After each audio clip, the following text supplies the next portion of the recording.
All right. Okay. So I got the questions there for when it's time, and then all right, we're good. You ready, Mike? Yep. All right. Let's do the damn thing. All right. Five, four, three. It's the internet. You're busy. Let's do this. Welcome to the GameSpeak Decides podcast. This is the podcast where we decide everything happening in the world of video games, so you don't have to think for yourself. I'm your host, Jeff Grubb. With me is Mike Minotti. we're going to talk about games. We're going to talk about the news in games. Mostly, Whoa. mostly. I'm just wondering how you doing, Mike. You doing okay? You holding on there? I'm very anxious and upset with myself today. Yeah. Uh, yeah. I'm I not. mean, God. Everyone's getting PS5s. So I'm just wondering what's going on with you, man. Mm, yeah. Right. What's going on? I don't know. It's. I will say it's my fault, but I don't get it. I'm like, embargoes are weird. Well, I'm expecting a package tomorrow. I'll say that. So, but it should have been here today. But if I hadn't messed something up, it would be. And but yeah, soon enough. But like, I am literally like planning tonight at like 9 p.m. just to take like my sleeping pill gummy and just like knock myself out so I can hurry Your up and wait. It's like Christmas, yeah, right? your weight mate. Yeah, take that weight mate. Yeah. Wait, what's a weight mate? That is the Tim and Eric reference. Jeff Goldblum. Oh, He's dang got it. I'm his usually up lifetime. on those. He's got his lifetime achievement award on Friday, and it's Tuesday, and he just can't wait. So he takes weight mate, and he sleeps through all those days. And then Tim takes too much weight mate, and it gives him like it erases his brain. It's a good episode. You should watch it. Sounds funny, yeah. Yeah, it's good stuff. No, Um, pain I can get into. yeah, that Tane I can get into absolutely.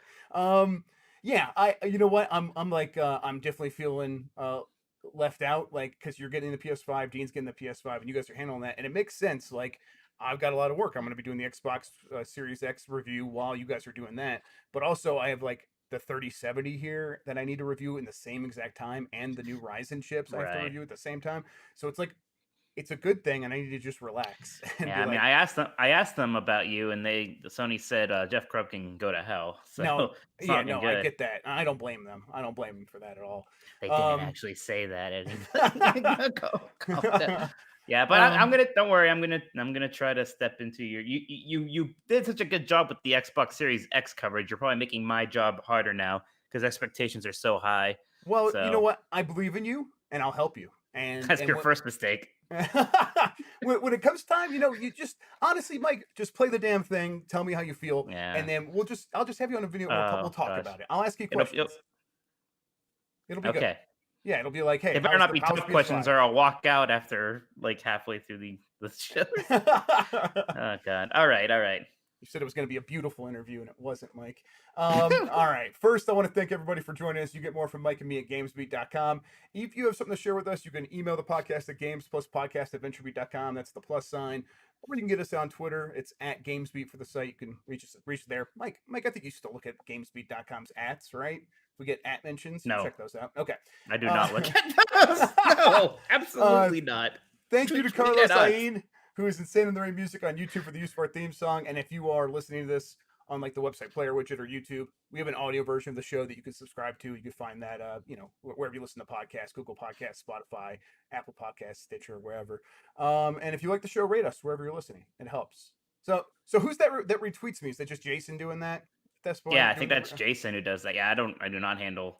Yeah, for a while that was part of my Yeah. responsibilities was all that social media stuff, and then thank God it's not anymore. Yeah, I do not handle that. Yeah. It's yeah.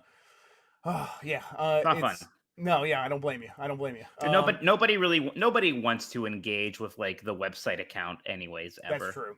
Yeah. It never works like that.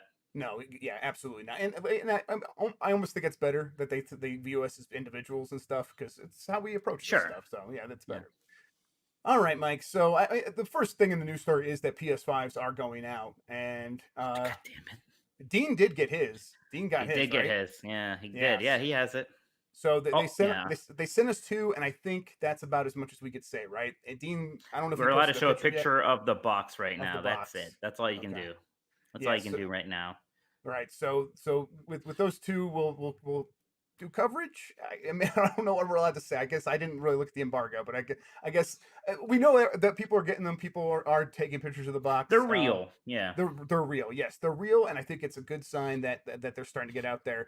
It shows that Sony's confident, just like Microsoft. And I think people were like, "Oh, Microsoft's getting out so far ahead of time. Why isn't Sony?" And I think the difference was Microsoft was making a big deal out of backwards compatible stuff, so they didn't have to wait for Mm, next gen games to be finished.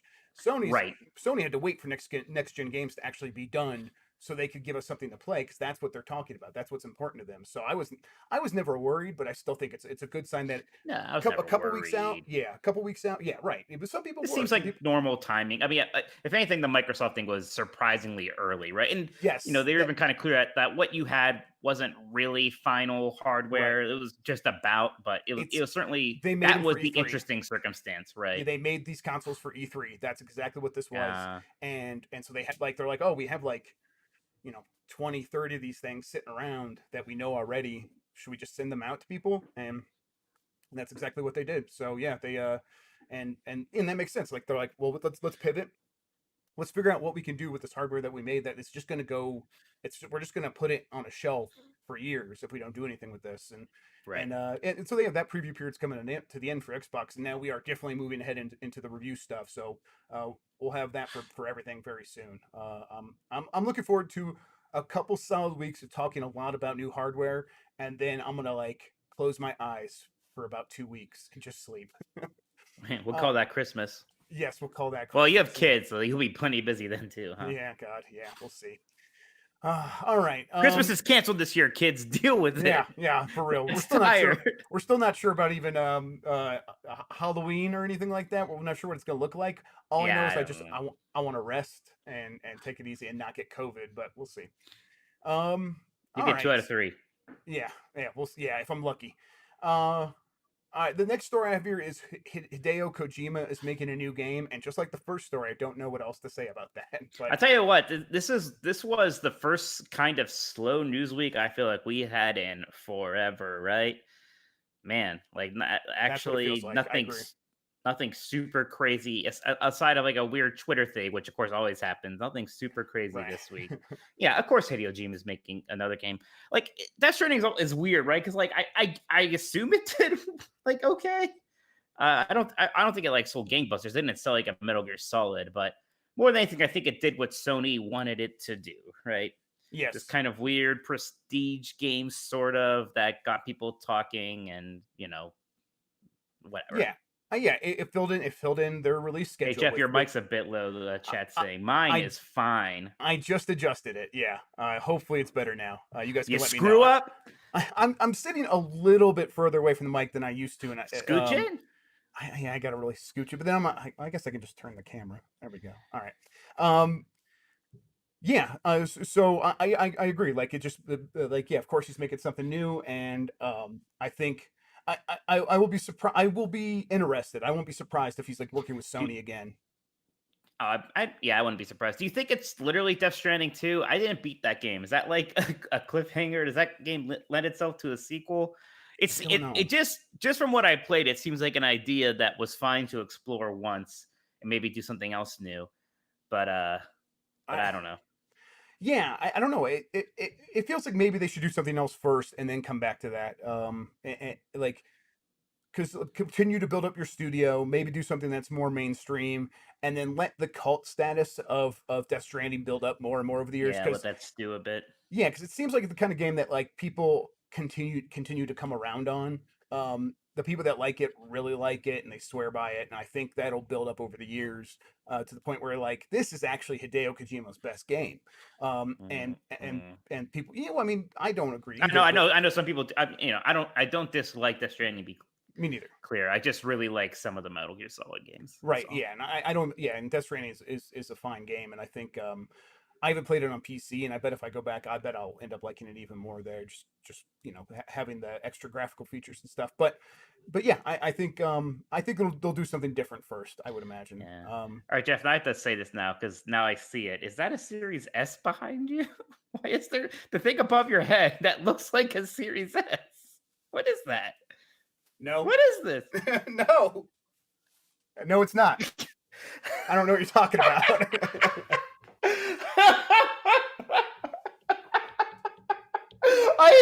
Oh my god. What are you talking about? Oh my god, you goober.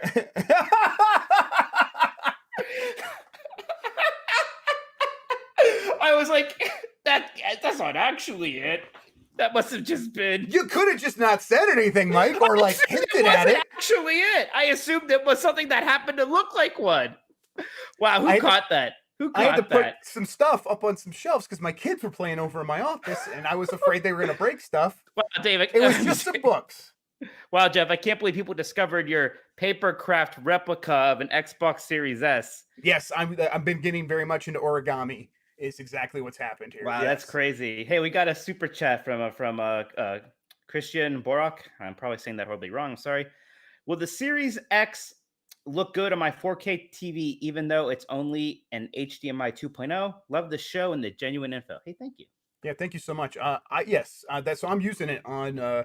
I'm primarily using it on an HDMI 2.0B TV, and that TV can do 1440p at 120 hertz. So I still get some of the benefits of like the faster games. But yeah, look, your 4K, like most games probably still aren't going to run at 120 hertz. Um, and your TV might not even do that. And you're going to get the benefits of the extra power in other areas. You just might not get 4K. You definitely won't get 4K 120 hertz at the same time over that output signal. Not the biggest deal in the world. I don't think. Don't go out and rush and buy a new TV right now, especially if you're happy with your TV. But also don't not get new hardware because you're like, oh, I don't have the right TV. That shouldn't be the reason to hold you back. You will eventually get a new TV, and this hardware will just be ready for it. You're just kind of future proofed, and that's a good thing. So yeah, don't get hung up on this kind of stuff. Not at all. It's going to be about the games eventually, and I think I would focus on, does it have the games you want to play, and are you happier getting like 60 frames per second solid in like Sekiro instead of like 45 ish or whatever. If that's important to you, yeah, then this hardware is going to be great no matter what. You know, Jeff, I really want to hear about the amazing 8K abilities of the PlayStation 5 as notified on the box. Yeah, no, to be clear, I hate 8K on everything. People are like, "Oh, you're just picking on Sony again." I'm like, "No, I've definitely said this about every time I've seen 8K because 8K just makes me mad in general, especially in gaming because we're probably not going to get many 8K games if any, but whatever. 8K for everything on a TV, on any TV, unless your TV is literally like 250 inches, which I don't think TVs get that big. Uh, it's just dumb. It's a waste of resources. It's dumb. I hate it. It's literally just marketing. We could be talking about so much other stuff, like Dolby Vision, or even just a really good HDR10 signal. Way more important still than goddamn 8K. Um, but like even Nvidia, like the 3090 exists, and like, man, this is so much power, and it doesn't make sense to have just like slightly better graphics at 4K, I guess.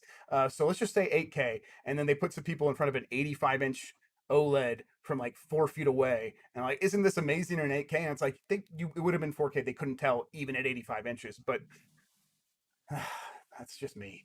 That's just my personal hang up. What's next? All right, what's next? Yeah, you're right. It's a slow news week. So, Halo Master Chief Collection is getting optimized for the Xbox Series X. I don't think this is too big of a surprise. And optimized, I've clarified now. It is the optimized word. Whenever Microsoft uses optimized, it does mean that it runs natively on the Xbox Series X and S, and that means you can't like put it on a hard drive, and it means it's not like, oh, this is just the backwards compatible version. No, they have updated the code and recompiled it for the next gen. But it's going to be 120 frames per second in both the campaign and the multiplayer. It's going to have better split screen, up to 4K resolution on Series X, they said, and it's a free update coming November 17th. Neat. Yeah, NBA 2K21 has unskippable ads in it, Mike. How angry does this make you? Well, since I don't play this game, not very. It is a strange game for it, though, right? Like, super premium annual release that's making $1 zillion already. That is maybe not the game to go ahead and Right. like throw that in there. But also, people buy it no matter what. and so you Right. can get So away with murder, and so it is kind of the game to put it in there, isn't it? In a very yeah, that cynical way. right. Plus, there's really no competition for basketball games like at Right, all. So right. like, I what are you gonna do? Go play the other one? Yeah, we've brought this up on the show months ago, but like I know EA is desperate to get back in competing there, and they're gonna try some really, they're gonna go hard at back at 2K, because 2K sort of spoiled some of the stuff that they were gonna do with their stuff, but they have to actually execute on it. So we'll see, and they have to get the NBA to agree, and the NBA is feeling very much like, why would we kind of give EA any sort of leeway when we know that our golden goose is 2K? So yeah. Hmm. So we'll see if there's ever going to be any competition Right. in I that mean, it's so space. weird because like going directly at them's hard, but we know that like this like they tried to bring back NBA Jam. I think feel like 10 years ago, kind of didn't really take. So like I don't know if you can maybe bring back NBA Street or if people care. I don't God, like. I feel like people keep trying to like revive those yeah, old like you're right. arcade sports games, and they just don't really take anymore, right? Yeah, it's a Like the shame. blitzes and NBA Street Volume Two is man, that's a one of good the game. best games ever made. I think it is Such a in the good game. yeah, it's in the top 100. I think for me for Serving it sure. up, dinner Yeah, served. yeah, man, and it's like a really, it's like a good fighting game, but with like, um, it was much more approachable, much like more broad, because people understood the rules of basketball more, and it was a little, it's like slower Mhm. pace because you're moving a ball around, and so it's inherently not like you have to read what your opponent is doing in a nanosecond. You have a few seconds to understand what's going on.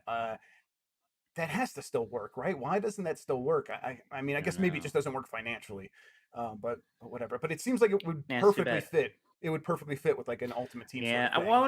wonder if I think part of the problem is that there's kind of this conception now that those aren't like big AAA games anymore. Whereas NBA Jam was Yeah, like the biggest game ever. Now it's like if you make one of those, it better be a $20 like digital game, yeah, which and like you can kind of tell, like for a sports game, I think people have an expectation of really high end production values. So when suddenly you're everything looks indie-ish for a sports game with licensed athletes, I don't think it's a great look.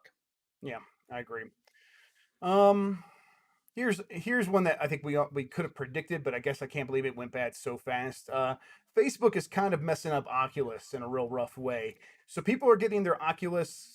What is it? The Oculus Connect? No, that's the name of Oculus their thing. Quest 2, right? Thank you. Oculus Quest 2. Yes. People are Connect getting is their the Oculus. event that they hold, Jeff. Yes. Yeah, I know. I was going to correct myself. I knew that much as soon as I said it, but Oculus Quest 2, thank you. It is people are getting this new headset. And it's like for some people it's the first Oculus thing that they're getting, or it's the first Oculus thing they're getting since Facebook changed the way accounts work so that you have to connect your Oculus account to your Facebook account. So if you bought a bunch of old Oculus games on your Rift or on your first Quest, and now you're coming back to like, oh, okay, I'm gonna check it out on the Quest 2, and you're like, okay, you hit the screen, it's like, oh, connected to a Facebook account. If you don't have a Facebook account, you have to make one. And what's happened is, for some people, I don't know how many people, but at least some, are creating a Facebook account, connecting that to their Oculus account.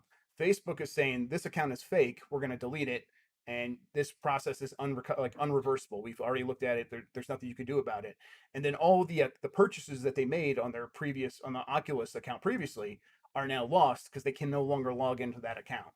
Um, and to this, like in response to this, he might have said more, but the gist is that he's the one of the heads of Oculus now was like, just make sure you have a Facebook account in good standing before you buy an Oculus headset. And that Cool. doesn't seem like it should be the answer to this. That No, seems bad. especially for something like VR, which is like a blossoming market, to put it kindly. Like you Uh-huh. want to remove barriers as much as possible. So to pull this stuff and just make it more difficult or make people more apprehensive about VR, I don't know, man. How do you feel about VR right now? Because I feel like if any year was a year where it could take off more, this year with having Half-Life Alex finally be that quote unquote like big breakaway game for VR, killer app, whatever you want to call it, and the pandemic and all this other stuff, you would have thought like, oh man, VR is really gonna take off, and like not really. And if not now, it's not a matter of when, it's a matter of ever. Or is it just going to keep being this kind of niche thing that some people can make some money off of? Basically, companies that are already invested in tech or video games, like Sony, like Yeah. Facebook. But man, I I feel like you have to be very optimistic to be able to say VR is the future of gaming with a straight face anymore. Yeah. So how I feel about it is, and I was taking out the trash on Sunday night and I was listening to a podcast and someone was talking about VR. No, they were talking about the Segway and how Segway just like they stopped making Segways. And I was like, oh man, VR is like the Segway. Yeah. Is how I feel about it now. Do you remember what it was like before the Segway came out? Do you remember the build up to it? Yeah, You might be too. what's it? What is It, it? yes, Yeah, I it, remember. Yeah. yes, it is coming. It's like capital I, capital T. Gonna It's gonna change change everything. everything. Yes, Yeah. like, and they didn't say what it was. There was a South Park episode about it or whatever. Yeah, yeah. It was like this the biggest, most hypest thing, and it was gonna change everything. And it comes out, and it's this little moving scooter that you stand on. Now And wait, now the Segway is cool. I went no, on but a VR is cool too. Like yeah, this is the no, whole exactly. point. That's why it's a great. Well, what's funny is that I've always said that I think VR's best application is in theme parks, and the one time I used the Segway and had fun with it was in Epcot. And So and Segway's it's best the same business. thing. Segway's best business was selling to other businesses. Just Yeah. like VR was like, oh, we're gonna have a lot of like business applications, and that's where we're still gonna, thrive. Is like selling to businesses. Then we'll go to the consumer, or we'll give them to like their specialized employees that need VR for specialized jobs. Just like Segway went to friggin' what's the security guard movie? I can't remember. Paul Oh, Blart. Paul Blart. Yeah. Yeah.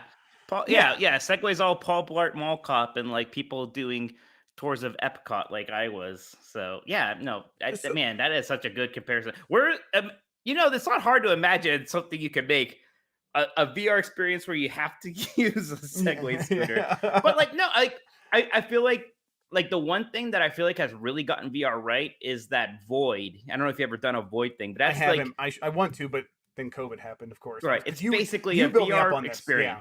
Yeah. Right, and there's like the Star Wars one, and like a couple of them are literally at Disney. They're in like the shopping district of Disney, Right. but they pop up in other places, and they basically have like a computer backpack, and you wear the goggles so that you run around this geometry that they created, but it all corresponds to like whatever is happening in the game, and like that's a good use of VR. Because if I use VR, I almost want it to be an event.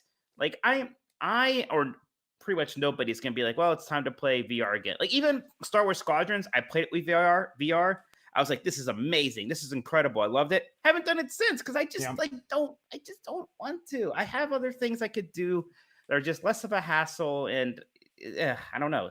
It's ship has sailed.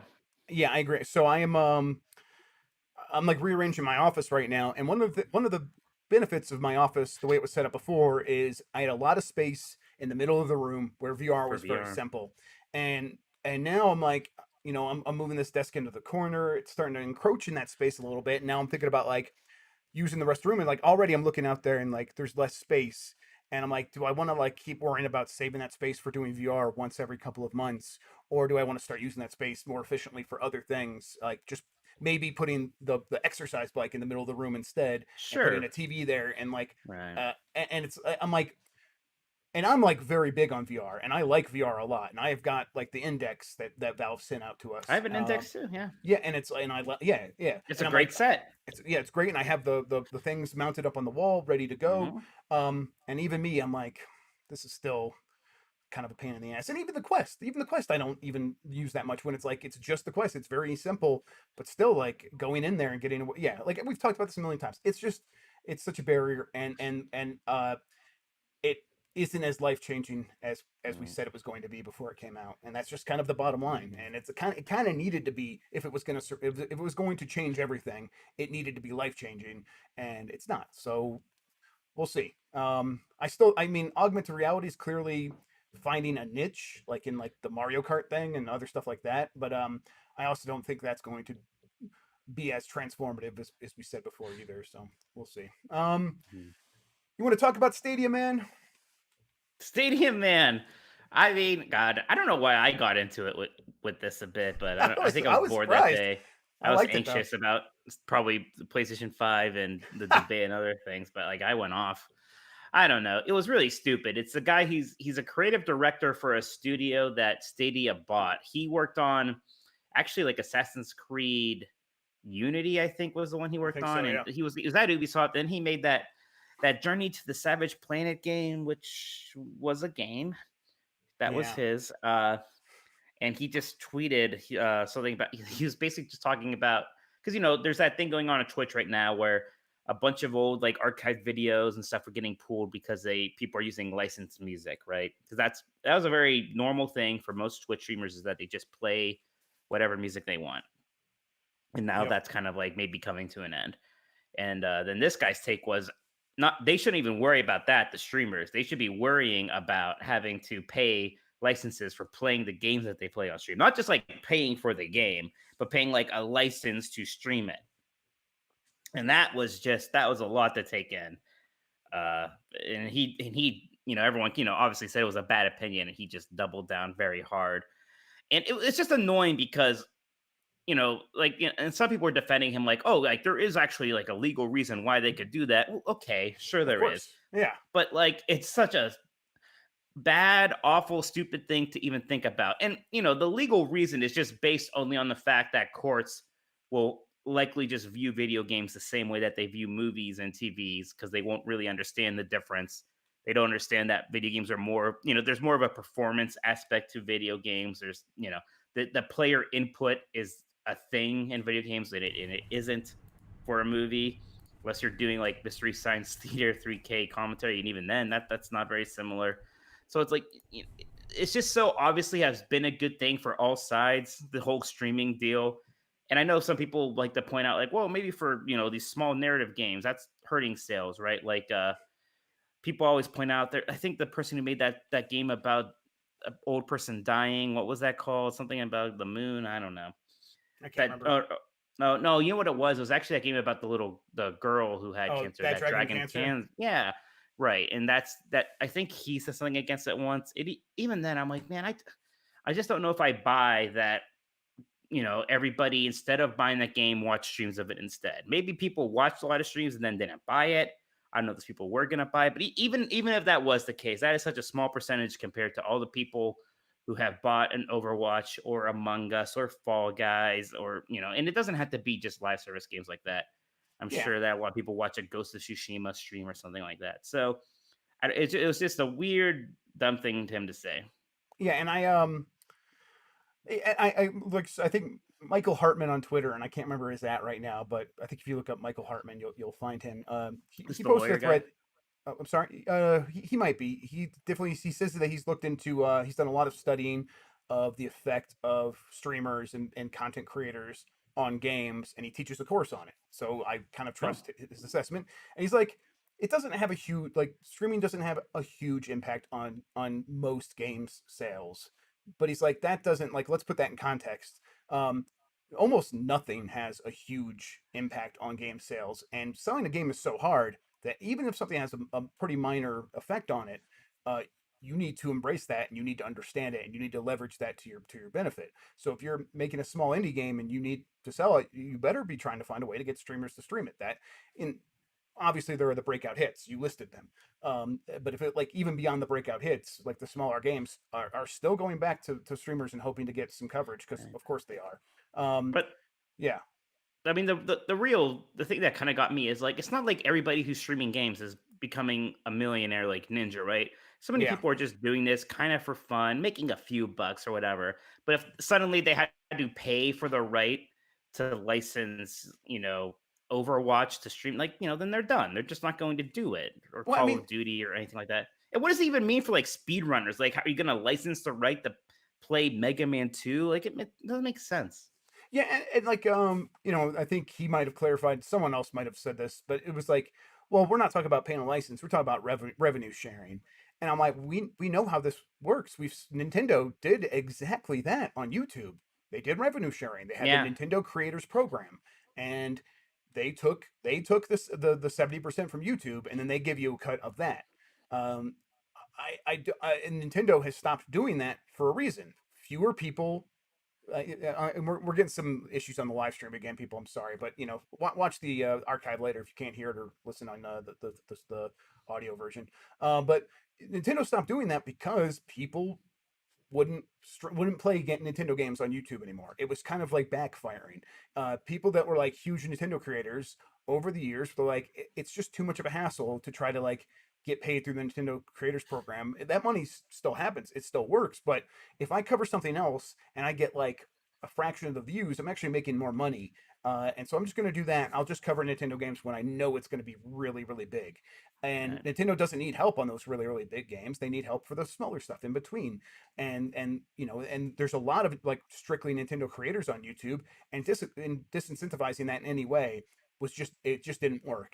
And my thought here is, if Nintendo of all companies cannot make revenue sharing with creators work, why would anyone else be able to? Like, Nintendo has the games that like people want to play the most, or at least seems to have the most dedicated audience that would kind of go through anything to stream their games and create content. And Nintendo related content is very popular.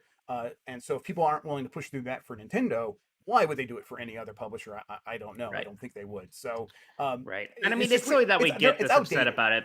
Yeah, it's silly that I almost feel silly about getting upset about it, because it's just one guy's bad opinion and it got, blasted on Twitter. But nobody thinks this way. He did pick a fight with Giant Bomb though, and that was like, well, that was hilarious. It's a bad idea. Like, yeah, that's ridiculous. It's funny because he was like on Giant Bomb like last E3, like promoting Journey to the Set. There's Google was very quick to distance themselves from it. They had a statement. Then Ryan Wyatt, they made a statement just saying his views don't reflect ours. Then Ryan Wyatt, who's the head of YouTube Gaming, who's a nice guy. He's also from Ohio. Yep. I've met him at a few, but he was like, he basically just made like a quote, a seemingly unrelated statement about how great the relationship between streamers and game development. Because I mean, like, isn't the point of Stadia, or one of the points supposed to be how easy it is to stream to YouTube, right? Yeah. So it was a bizarre thing that that guy just suddenly floated out there, and it seems like he's had a lot of other kind of bad takes in the past. So I don't know. Maybe we shouldn't even have given it the airtime. But no, I mean, it was a slow week. What else we'll talk about? Like, we could talk about questions. That would be fun. There we go. All right, let me go dive over here into Twitter. Let me refresh in case anyone else sent anything new. All right, so this first one is for me. It's from Twitter user Jason Wilson. He asks, "How salty is Mike Minotti today?" I'll tell you what. He seems pretty salty, I have to say. He's like, grumpy about his PS5 not coming, but he messed up. I don't get why he's salty about it. I felt awful until my coworker made a very hilarious snap. God damn it. No. That really perked me up. I'm feeling good now, man. I can't wait to see. I think there's been a Reddit thread already somewhere, is what I heard on chat. So the background is blurry. It's never mind. All right. So to answer your question, Jason, I'm the salty one now. Apparently now you're the sheepish one. Yeah. All right. From @Cade Onder. Cade, I've never said your last name out loud. Whoa! Wait a second. Metroid X88. I do not need a beer glass. The beer bottle is an acceptable vessel for a Southern Tier Warlock Imperial Pumpkin Stout. Fantastic beer, by the way, from a brewery that's based in New York, but they have other locations in Pittsburgh and Cleveland, both close to me. Very like good. When you say locations, do you mean like breweries, or do you mean like a brew pub restaurant? I think in Pittsburgh it's a brew pub. In Cleveland, I think they actually have a full brewery. I don't know why I know so much about it, but yeah, man. I the debates were on last night, and I was really craving a beer, and I didn't have anything, and so the plan after this is to go get a beer and then just test the 3070 all weekend. All right, so more questions. Oh wait, I never did Cade's. So Cade's question was, now that you've spent time with the Series X, do you think it will matter that it's not launching with a big exclusive like Halo? No, I think that still matters. I think they're doing a pretty decent job of building up a narrative of, if you are someone who's going to get this for Halo, Halo's still coming. So here's a bunch of other things to make you feel good about the purchase, but it's not going to make up for not having something big and exclusive at launch. No way. But like when I'm assessing the hardware, I'm trying not to think too much just about the games, because everyone understands whether or not they want a game or not. And I can't tell you if you're going to be happy with the lineup, or if the lack of a lineup is completely a deal breaker for you. If it is, you know that better than I could tell you. But let's talk about the hardware itself. The hardware is very good. They kind of did everything they need to do. It's a good overall gaming experience. Once games do start really coming out that are big and exclusive and get people really excited, this is going to be a good place to play them. And so on all those fronts, I'm feeling good about it. But not having Halo at launch still it's a big miss. And, Right. and I mean, they're gonna launch day pay the exclusives price. have to matter, else there never would have been any, right? Like, there's a reason why people Exactly. invest in them, and it is a thing. Now, Yes. of course, like Xbox Series X isn't going to be dead without it. I'm sure it's going to launch just fine. It's going to be one of those things, though. Is there going to be a narrative in a couple of months of people being like, "Oh, I'm just playing the same games I played on my Xbox One on this thing," and Mm-hmm. and maybe that's a slightly more negative take than the PlayStation 5 one. I don't know. I agree. But Yeah. it's not a make or break thing for sure. But of course it matters. Of course, everyone at Microsoft would have been a lot happier if they had Halo at launch. Yep. From at Dolph Lundberg. Any info on the 2021 Switch revision? Keep up the good work. Thank you, Dolph. Mm. No, Do you have info? no, I don't have any info. Nothing yet. I I wish think you did. yeah, I wish I did. But I my gut tells me that it's probably coming pretty soon, and I think that They probably want to what wait a little bit for some of the next gen console stuff to right. come and go a smidge. I think oh my god, Xbox, the Xbox News Reddit account DMs me sometimes because they're like, hey, can we use like your info to make an image or Oh whatever? And I'm no, like, yeah, sure. And hiding Series S in plain sight, nice is what they just sent me. Oh plain god, sight. it was blurry. Wait, that Um, wasn't no. That wasn't a series. That was just the empty it shell of it was paper. yeah, no, it was a weather balloon and It was a the weather balloon. vapor, Yeah. yeah, vapor clouds. It was shimmering. It's a Um, specter. It's Halloween. oh god damn it. It was a Uh, ghoul. I think the Switch in March makes a lot of sense because to me, the Switch is set. It is like a made man in America. It doesn't need any more help here in America. So in Japan, which I think Nintendo still cares a lot about, it's doing very well, but it could be doing even better. And what's one way that you could do that? You release a new Switch hardware alongside a new Monster Hunter game for the Switch, and then boom, you got a stew going there in Japan. I think You got a that's stew going. Throw a bone yeah. in. You got a stew Yeah, going. throw a bone in, you got a stew going. I think that's what they're thinking. That's me speculating. But to me, it's like my gut tells me that has to be happening, but maybe not. From at Jameson, who will have their next gen or next game reveal event first? Xbox, PlayStation, or Nintendo? And what are they likely to show there? I Well, I mean, you'd think. I mean, after Fire Emblem comes out in December, or whenever Hyrule Warriors is coming out, I forget. I know it's this year still. Then we're kind of back to where we were a few months ago, where it's like we don't know anything again. So you think maybe Nintendo? I mean, we know what's coming from Microsoft and Sony for a while. It's just a matter of dates for some of those things. And I mean, everybody's going to have to do something kind of after Christmas, right? So you can, mhm. I don't know, you can almost roll a dice as far as who's first. Yeah, I think we might not hear anything from any of them until the Game Awards, and then we might hear something from all of True. them. That night they might all have something. I guess if it's an unannounced game, it's harder to say. Maybe Microsoft, just because I think maybe Mm. they are gonna tease the initiatives thing at some point soon. That feels Did possible. Nintendo do much for the Game Awards last year? Because I know they did before because Reggie was a pretty big fan of all that. I don't remember if Nintendo was quite as supportive of that last year. I Was was last year when we had Joker announced as I the don't first remember. DLC I fighter, couldn't or was tell you. that 2 years So the year ago? I before can't was this. remember. The year before was the Zelda Breath of the Wild 2 trailer at the Game Awards. Is that right, or Was was that that at just last E3? year? I thought No, that I was an don't think E3. I that can't wasn't last remember. year. That was the year before, I think. I can't pretend to remember. Yeah, I don't know. Chat, you can help us out if you guys can remember. But yeah, I think I Nintendo has. You're right. Reggie was a big part of that, but I think even as powerful as Reggie was at Nintendo, he couldn't do it without like Japan being involved, like being heavily involved too, and wanting to be involved. So I still think that even without Reggie there, there's a good chance Nintendo will show up. But I mean, I know that Jeff shared that picture of him talking with Phil Spencer and like Gabe Newell and some other people, and I think to me that's clearly like a Game Award conversation. And so Well, he's been doing a lot of those big like Game Awards chat things with special guests, and I know is Gabe that what they? Newell was Okay, a. you think? Okay, I maybe that's think I what think it that is. was. I think Gabe Newell was a guest the one day, so Okay, I so don't know if that's what there's. it is. I had I no wouldn't. idea I about don't know that. if I So would read into that too much. okay, fair enough.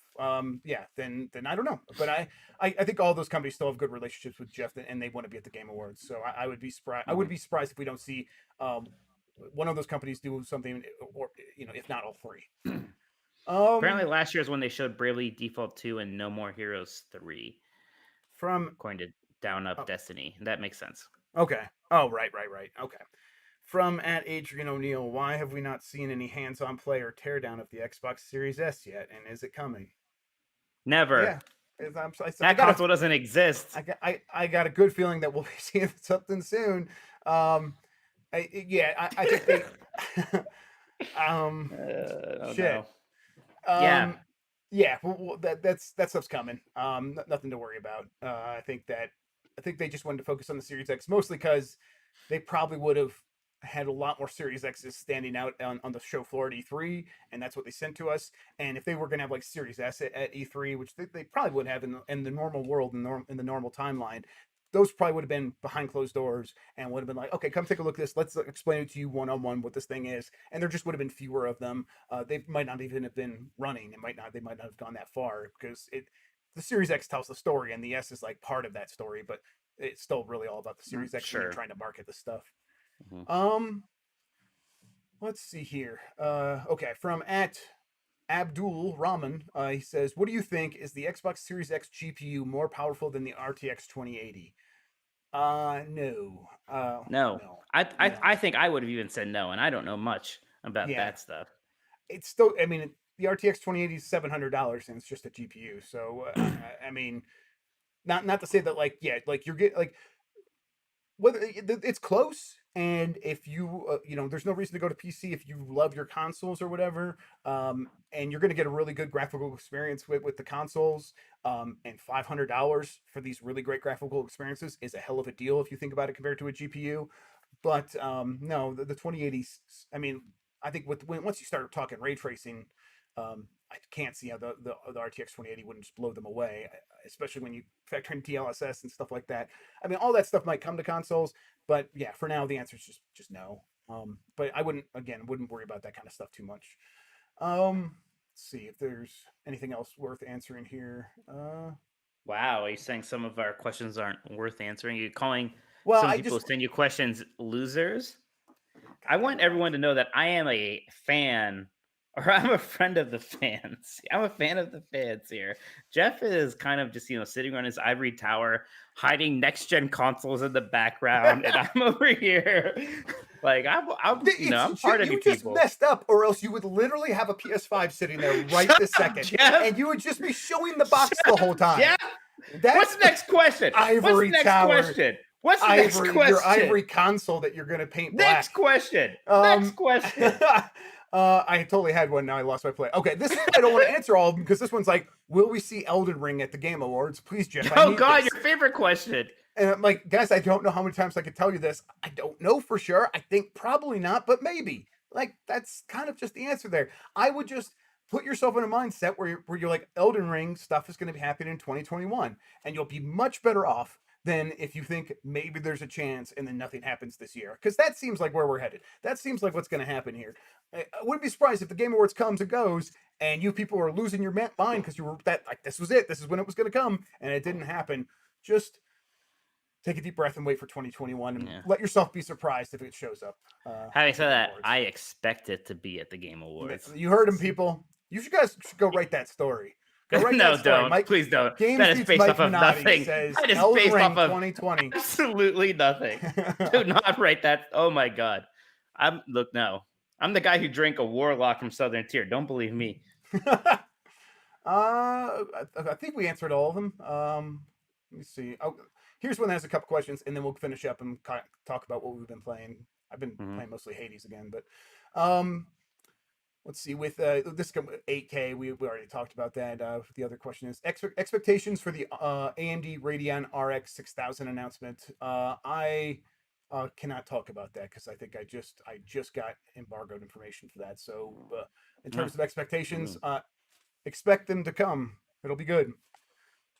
Last question from at Justin. I never said that. Do you expect any end of year Q4 surprises to be announced? I'm like, no, not anymore. Unless it's at Game Awards, then no. Right, but you mean stuff coming out? I feel like Fire Emblem was the last thing, and we didn't really talk about that in news, but that's interesting. How are you feeling? Yeah, I get that Fire. I guess the big news there. Yeah, it's cool. I really like the collector's edition. It doesn't come. Yeah, of course. I like the collector's edition a lot because it kind of answers that question of like, what would this game have looked like in like an actual NES packaging kind of deal? Mm-hmm. Like, I would almost rather get that than the digital version if I was going to get the game, just because it's neat. Like, I don't expect like I'm going to go buy the Fire Emblem 1 and have a whole lot of fun with it right now. But I'm certainly glad that they're doing it. It's neat. Yeah, it makes me a little frustrated because Nintendo feels like it has the power to make any one of its franchises as big as they've made Fire Emblem. And if they wanted to, they could just make Earthbound this big they could. This is about Advance Wars, isn't it? It's about Advance Wars, Mike. Yeah. This is all about Advance Wars. Yeah, I just miss it so much. But no, I get it. Like Fire Emblem has an appeal that Advance Wars doesn't have. But Mother 3, like it's still Mother 3 is ridiculous. I can't believe they have it. That would be such an easy. I think it would be huge at this point. And like a Mother 4 would be just a mega hit. I think I totally 100% believe my gut. If they were like, here we're making Mother 4, and we're doing it in a cool new art style, it's gonna have the same vibe. It's coming out for the Switch, HD, but it's the same writing team or whatever. It would be massive. It would be a huge hit. And I think they have the power to do that if they just decided to do it. And I think Fire Emblem's proof of that. I guess the other side of this coin is limited time only. Is that it's available digitally for limited time only as well, right? Is that the case? Yeah, I think it's for both versions. I mean, yeah, it's stupid. It's like the same thing as Mario. It's March 31st. And I wonder if this was always the plan, or the fact that the Mario 3D All-Stars was a big success emboldened them. But it's nonsense. I don't know why it has to be like this. But that's the way it is. So, if you want it, better go get it when it comes out. Yeah, I think Imran Khan, one of the guys over at Kind of Funny now. Yeah, he's been on the show a couple weeks ago. He was like, "Is Nintendo going out of business on April 1st, or what's going on?" Because I guess it's like all of their games weird. Or something. Yeah, it's weird. It's weird. One. All right, Mike. Let's move on to what we've been playing, and we could kind of wrap up this week a little bit, and I don't know, get to work because we're gonna be busy.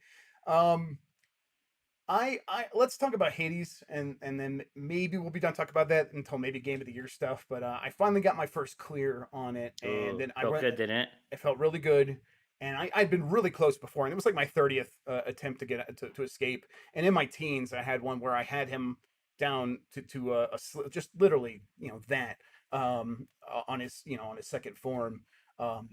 And I'm like, oh man! And then I got pretty close one more time, and then it was like attempt number 32, and I got out. And then I went and read your story about how hard it is to quit the game, and I'm like, I am 100% totally feeling this, because I thought I would kind of put it down after clearing it once, and they drag you back in so hard with the story. I want to keep playing that game forever. I think it's so good. Yeah, honestly, you should still, because like clearing it once is not even the end. Like, the real end is when you clear it, I think 10 times is when you kind of finish the core story.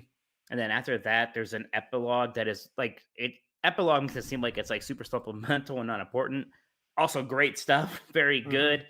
So I played through all the epilogue stuff and finished that finally just this week. And that was a point where I was like, I want to keep playing this actually, which like shocks me.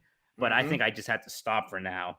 Like, and I quit cold turkey. I even wrote a story about it to kind of like, basically to kind of hold myself accountable. Because that night I wanted to play more. And I was like, no, I wrote a story. It would be embarrassing if I played more. But it's so good. It's so much fun. And, it's that thing with all these roguelikes where, of course, you're getting more powerful through all these upgrades. But you're also just becoming so familiar with everything. You're becoming so well practiced and everything that you get very good. And that feels very fun and satisfying in its own way. And I know what boons to get. I know what weapons work well with what boons. And, I was just it was a point where I knew I was going to beat every run, but it's like, well, how far can I go? How fast can I do it? And how crazy am I going to get this one upgrade to be? I just kept having so much fun. I'm like, okay, yeah, it is time to move on, play something else. Yeah. It was when I realized, oh, I should always be getting the hammers because they can really make the weapons that I'm like, oh, the gun is good. I imagine one day I'll beat the game with the gun, but it's probably not going to happen for a while. I'll have to get really good at it.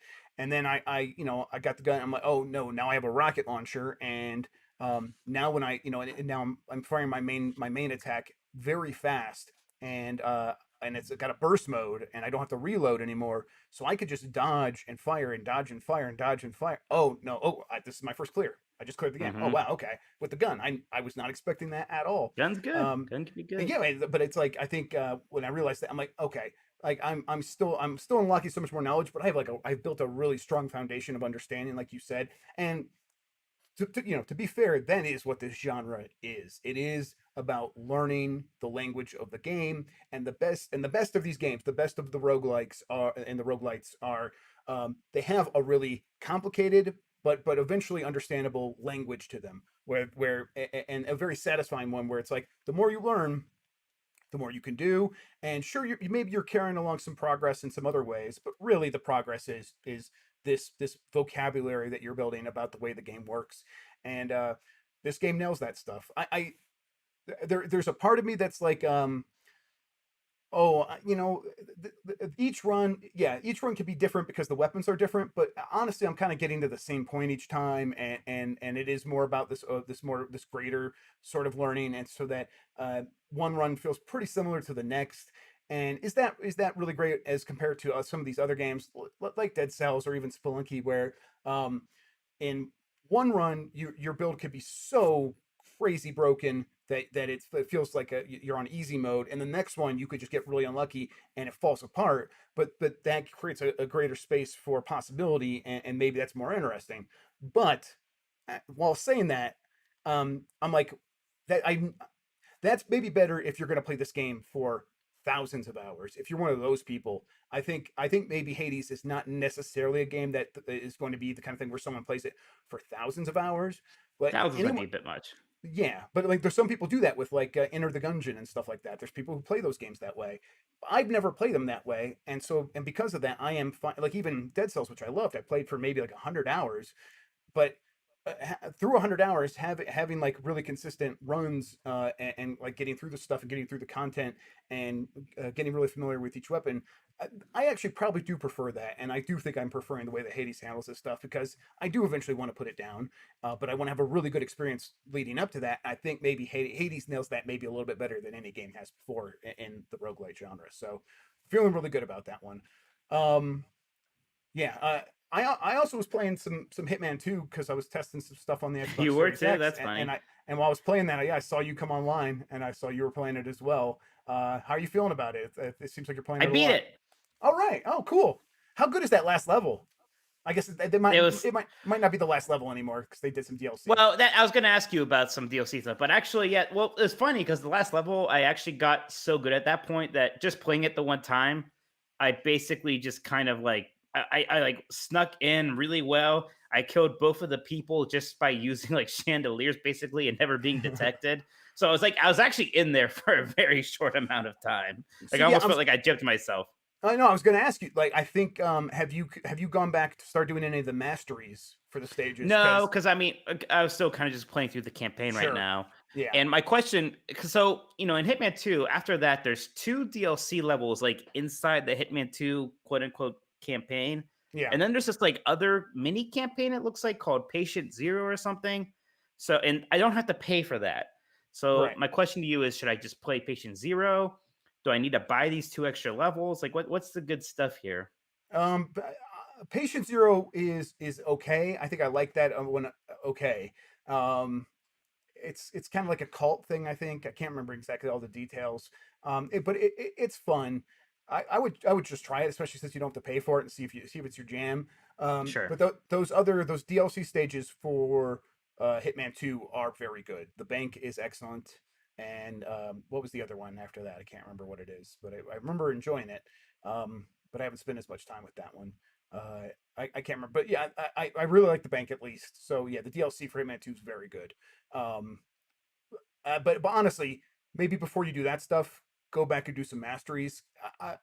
That is almost Yeah. just as fun as playing through the campaign, seeing all the different things you can do, um, trying some of the escalation missions, unlocking more and more stuff so that you could start off with like really weird builds in each stage. It's just that they really know that stuff, and it's a lot of fun. And I that's what I was started doing. It's like I was the Mumbai stage. I started just doing some mastery stuff there and unlocking more and more stuff and trying to see them. Like I haven't really just done sniper rifle I like. killings in these stages, so Yeah. I'm just gonna try that. Yeah. I've And never done that.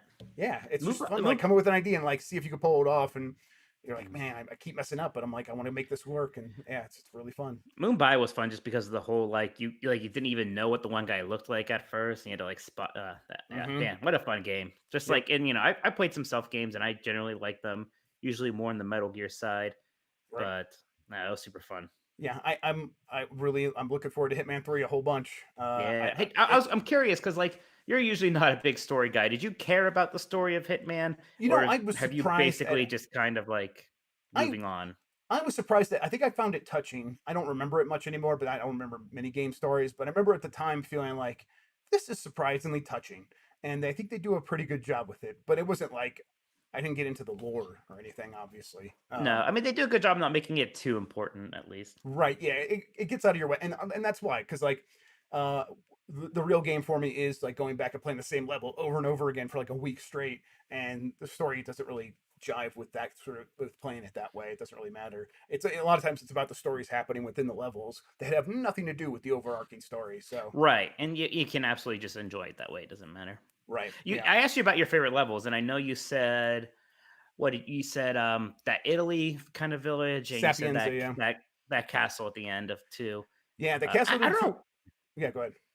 I kind of like the levels that are almost more like smaller and enclosed. Like I Hmm. still love Paris, like the whole fashion, like Yeah, that Paris is is almost excellent too. 100%. that's I almost agree. still like yeah. I know it's like the first one almost, but that's still like the perfect level to me. Yeah, I also really liked the last one in Hitman One. That's just like that.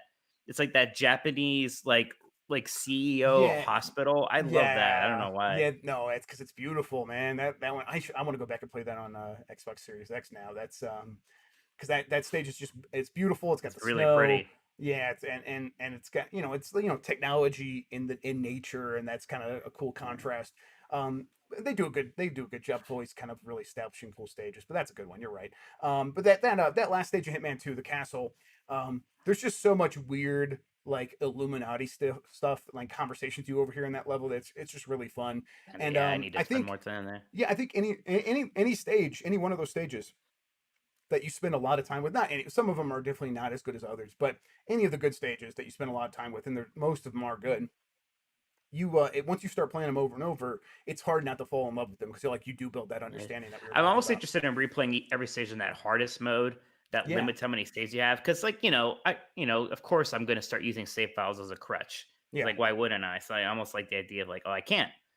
yeah. No, and doing silent assassin and stuff like that, trying to get those achievements are always that's a good way to start because it's like it really boxes you in and forces you to figure out the stage, and then once you understand like how the level's built, you can then exploit that in other ways when you're trying to do escalation missions and you have more freedom. So yeah, it's they just and a lot of this comes back to like the way they did it as an episodic game with Hitman in 2016, because they would release a stage and you would have to spend a lot of time with it because it was the only stage available or one of two or three stages available, and playing it over and over for like a month or so while waiting for the next thing to come out was really smart, really satisfying. But that's still how I play it, even now that they're coming out as like a huge, one whole package. Right. It's still fine. God, we don't have to talk so much about a game that came out like a couple years I ago, know, but but it's a very good game. it's very good. Clearly one of Hitman our 3 is, favorite games of the generation. yeah, definitely up there. We can maybe have that conversation sometime soon, but We yeah, will at that some point, yeah. yeah. Hitman 3 is coming in January. We'll talk a lot about that when that happens.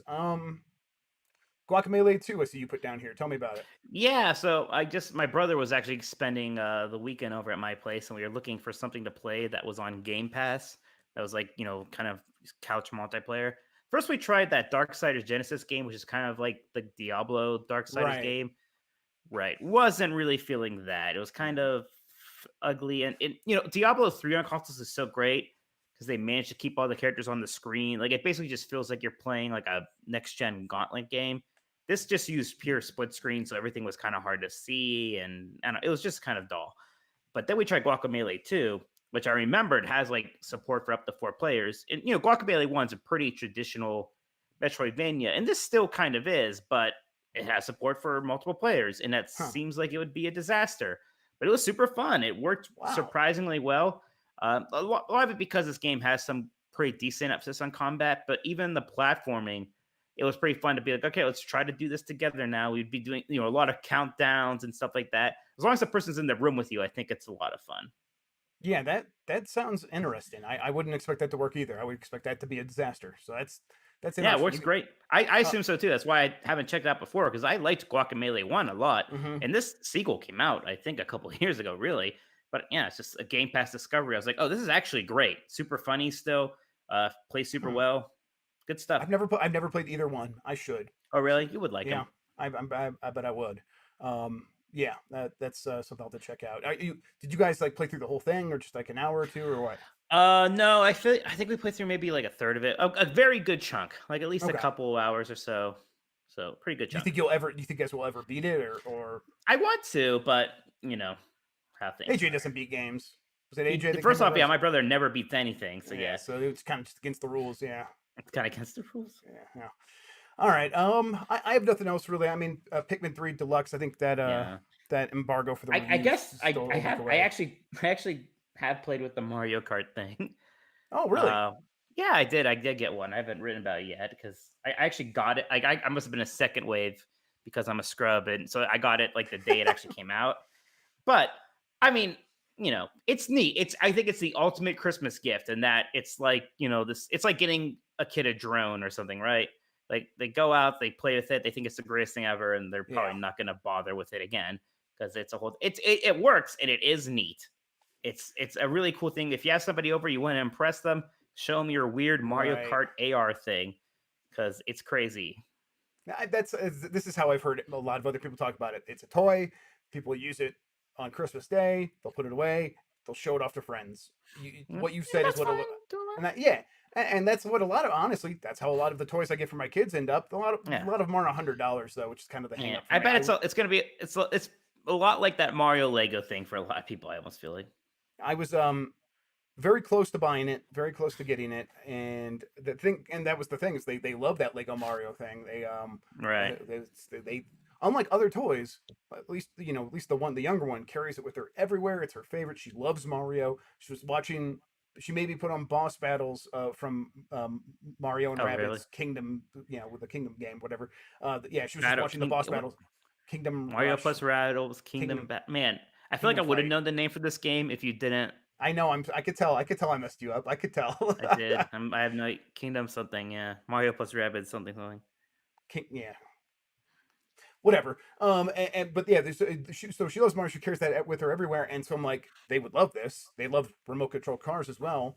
But I know that it would be like they would actually want to play with it pretty frequently, and I know I wouldn't, and I'd have to like get everything set up, and I'd have to get the course set up, and we'd have to have it all over our floor, and we have enough space for it, but not enough so that it's not going to be out of the way. It's going to be in the way, and I'd have to be with them because they don't really know how to do the controls yet. So I'm like, I mean, maybe if it was like $50, no question.